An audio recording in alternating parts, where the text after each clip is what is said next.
First off, I have to tell you, I'm a flea market junkie. I can't help it. I just love the idea of browsing through the flotsam and jetsam of 100 lives, and among the discarded trash find a lost treasure. It all started when I was just 11 and would spend the summers with my grandmother in New England. On the weekends, she and I would haunt every flea market or street fair for 100 miles around, looking for pre-loved jewels, which is what she called her finds. Let me tell you that even today, as a mother and grandmother, nothing gets my heart pumping like scrounging through a tray of bits and pieces and finding a glint of something that tells me I've struck gold.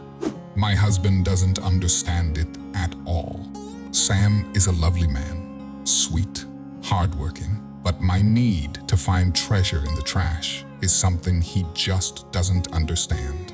It's the one thing we clash over, my bringing home pre-loved jewels, or as he calls them, hoarder junk.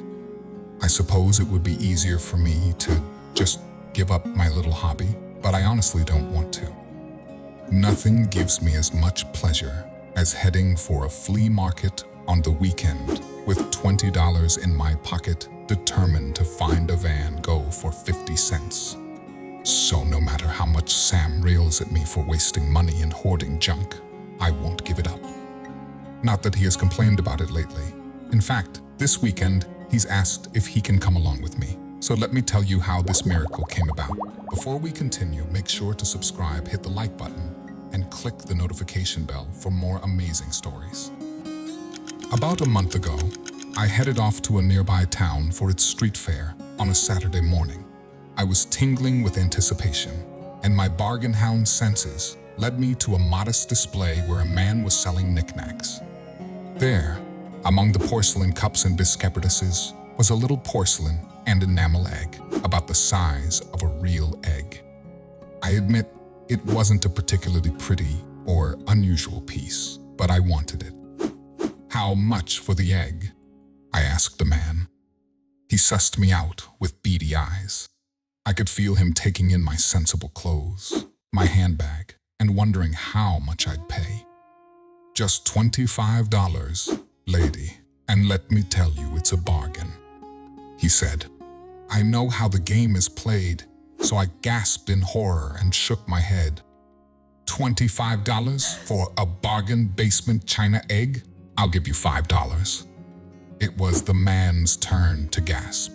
"For this piece of history, for this tiny treasure, lady, this is French porcelain." "Right," I shook my head. "So if I turn it over, I won't see made in China stamped on the bottom?" The man hesitated, which told me he wasn't sure, so I pressed my advantage. "I tell you what, I'll take it without touching it for $10. The man grumbled a bit under his breath, but he wrapped up the egg in a bit of newspaper and took my $10. I was delighted. I had a feeling about the egg. I browsed the rest of the fair, but my heart wasn't in it. I had my treasure, so I headed home. I walked in, smiling, and gave Sam a kiss. He was sitting on the sofa, reading his newspaper. "Hey, hun," he said, "found any trash?" "Hey, yes, as a matter of fact." I fished the wrapped egg out of my handbag and carefully unveiled it. Sam eyed it skeptically. "That's it? That's what you found?" "Yes," I cried. "Isn't it pretty?" "What's it for?" he asked, turning the egg over in his hands.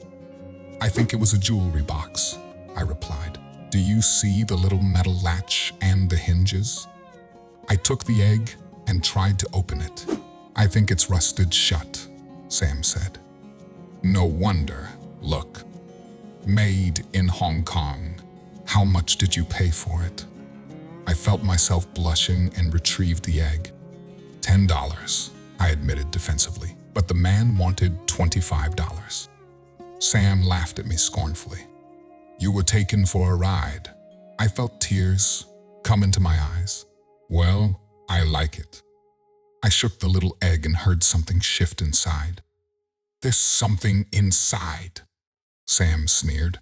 "Oh, I'm sure it's a diamond," he mocked me, and he took the egg from my hand.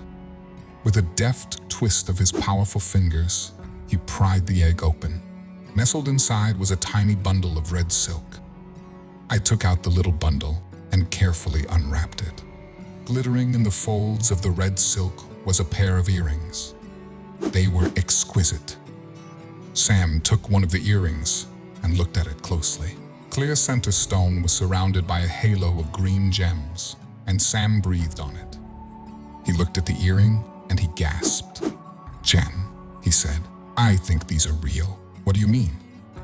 "I saw this documentary about diamonds a while back, and they said a real diamond won't fog up with your breath. Look." And he breathed on the big clear stone again. I peered at it. No fog. I looked at Sam, then shook my head. "Hun, look at the size of those stones. They'd be worth millions. They're just good fakes." But Sam was excited. "Let's go to that jeweler at the mall. Ask him to appraise them." "Sam," I told him, "he'll charge us for that." But Sam didn't care, so we drove down to the mall and waited with bated breath while the man muttered over the earrings and tested them. "These are diamonds, all right," he said, "and 18-karat gold. These look to me to be emeralds. Old cut, all of it. These earrings are probably Art Deco from the style and the workmanship. You're probably looking at about 300. Depending on the quality of the stones, it could be more." $300? Sam asked. $300,000 minimum, the jeweler replied. I felt the ground sway under my feet and had to clutch at Sam for support. Contrary to the jeweler's initial appraisal, the earrings fetched an astonishing $3 million at the auction. The unexpected windfall left us stunned, but also ecstatic, as we now found ourselves the proud custodians of a handsome sum safely nestled in our bank account. Porcelain egg, once merely an intriguing curiosity, now occupies a place of honor atop the mantel in our newly acquired home, serving as a constant reminder of the serendipitous turn of events that transformed our lives. In the wake of our newfound financial security, Sam's passion for antiquities has blossomed into a full-fledged obsession. He has become an enthusiastic aficionado of all things antique, eagerly scouring flea markets and antique fairs with me by his side. While the elusive Van Gogh painting continues to elude us, our spirits remain undaunted, buoyed by the hope that one day we might stumble upon the masterpiece that has captured our imaginations.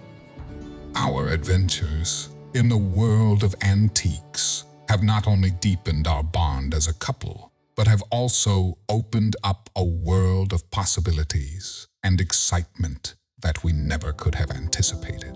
With each new discovery, we are reminded of the inherent beauty and history that surrounds us, and our shared journey has become a testament to the transformative power of passion and perseverance.